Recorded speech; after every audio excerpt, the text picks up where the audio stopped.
Patag na, medyo pinapatag na yung gabundok na buhangin dito sa tabi. Ayan oh.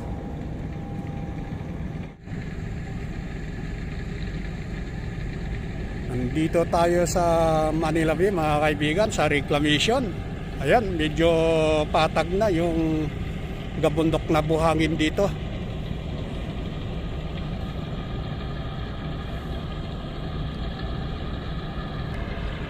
Ito, bagong dating na birds na magbababa ng buhangin dito. Ayan oh, magbababa na oh. Oh. Bago lang to, bagong dating. Kaya marami ng birds na nagbababa ng buhangin dito. Mukhang isasarado yung lugar dito mga kaibigan oh.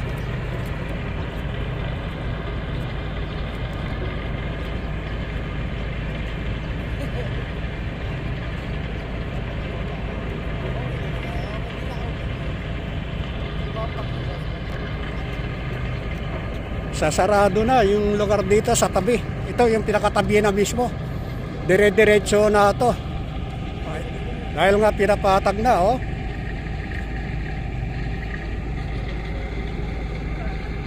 Nilagyan na ng net yung ibabaw. Ayan, dalawang tubo yung nandito na nakakonek. Galing dyan sa bars yan dahil nga tinatanggal na yung buhangin dyan. Wala na yung gabundok na buhangin na nandyan sa tabi.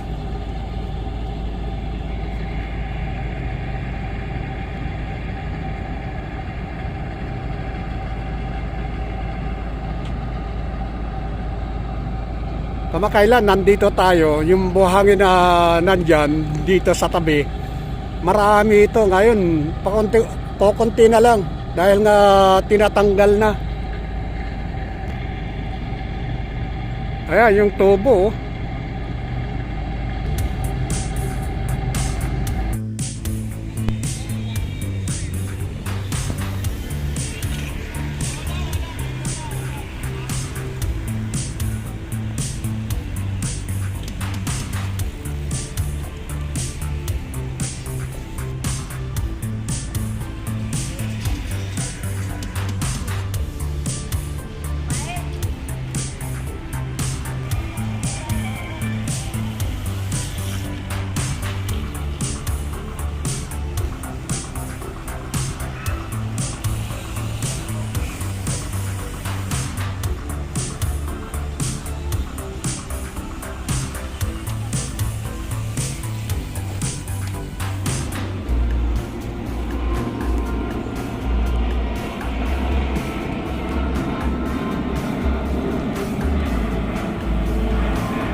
Madalas tayo rito mga kaibigan sa pag-exercise dito sa Mall of Asia. Dito ang takbuhan ng mga rider para mag-ride, mag-exercise, para laging healthy ang katawan.